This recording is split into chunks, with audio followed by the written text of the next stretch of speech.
Well, it's a pleasure to meet Alex from The Real Hustle, who's been out there exposing scams over, 5 seasons now? We're in our 5th series at the moment. So there's a real appetite for people being scammed and people to watch about scams. Well, there's so many scams around, and there's so many ways that people have sort of figured out to take away cash and belongings from hard-working people that we're sadly not running out of material because there's so much of it about.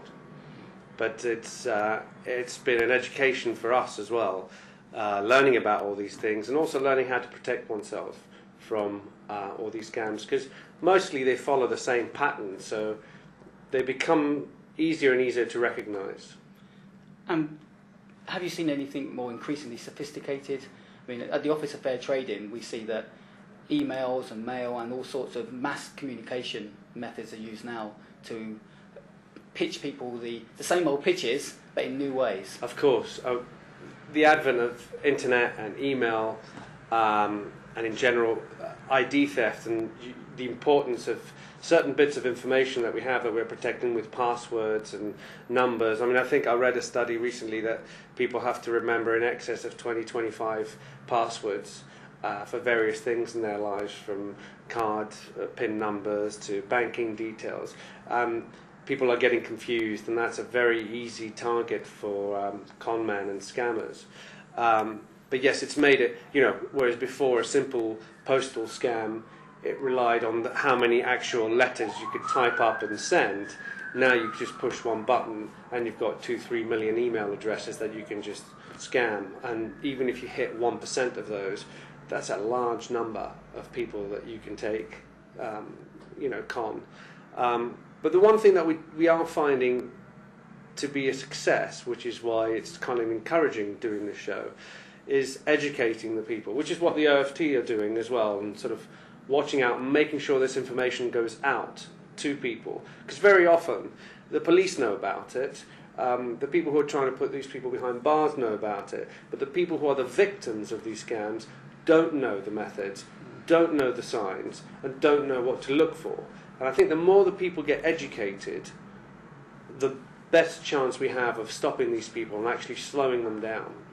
It's certainly, my job is to try and put you out of a job that we try to actually educate consumers enough to, so they're not cons, they recognise the tricks of the trade.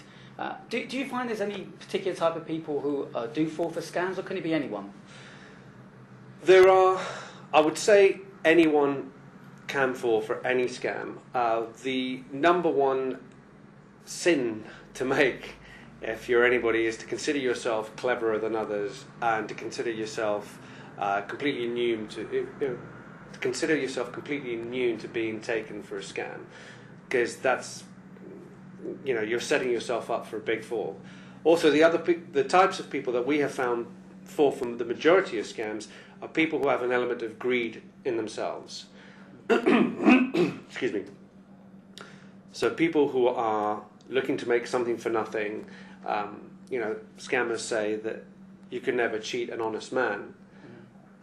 Sadly, though, what we are also seeing is the elderly, the ill, people who are in vulnerable positions, who have to make the most of very little that they have.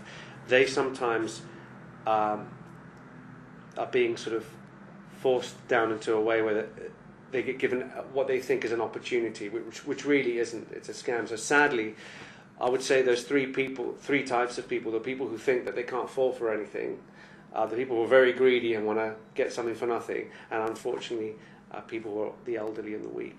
I think that's a very good schema to put victims in, because often we have a lack of sympathy for those who might be greedy or gullible. But it's important to remember that they exploit people's vulnerabilities, particularly the elderly or our vanities.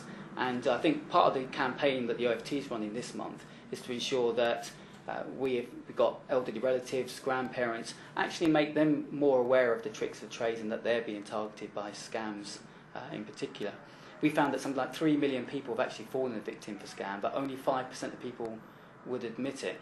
Do you find that there's an embarrassment from those who have fallen for scams? I think it is. I think sometimes it is an embarrassment, and a lot of people don't want to admit it.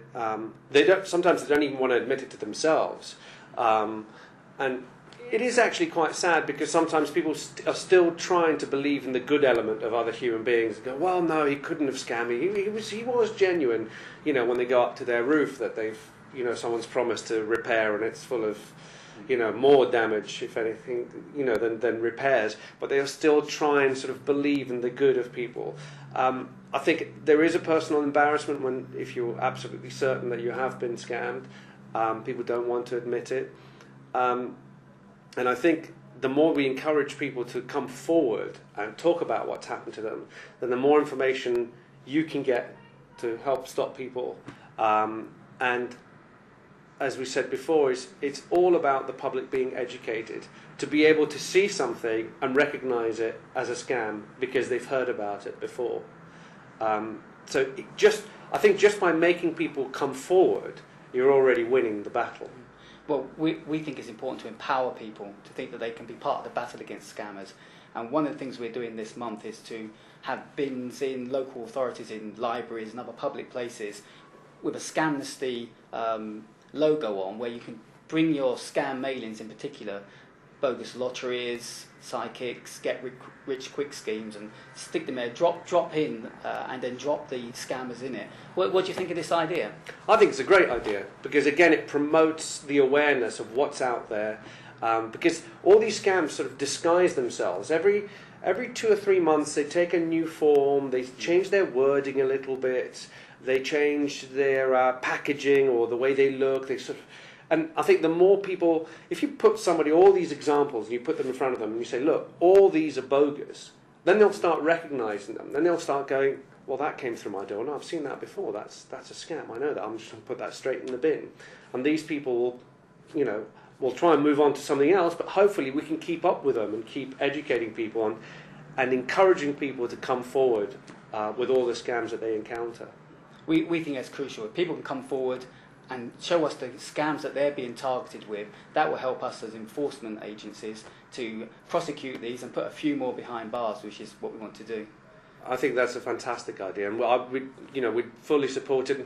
And in the way, what we do in the Real Hustle is forcing people to look at what a scam looks like, so they can recognise it. We've made it entertaining enough, hopefully, that people will watch it. But whilst watching it, they can pick up the little clues of what a scam looks like when it's in operation. What are the 3 or 4 steps that scams usually have to make you believe that they're genuine, to make you believe that you're getting a good deal, to make you believe that you're getting something for nothing, which we all kind of know now that it just doesn't happen. Yeah, within the Scam Busters team at the OFT, we often talk about the pitch, the hook, and then the con. And the pitch doesn't really change whether it's one-on-one or whether it's via mass communications mean, some sort of way to get you in to think you've got a good scheme, that you're personally picked out to be a lucky winner or to make some money. And then the hook really is something which drags you in by some sort of persuasion. They have some authority over you, or perhaps they persuade you that it's a genuine offer. But the con always is, as you show on the show time and time again, they want some money up front, which is the huge warning sign for most scams.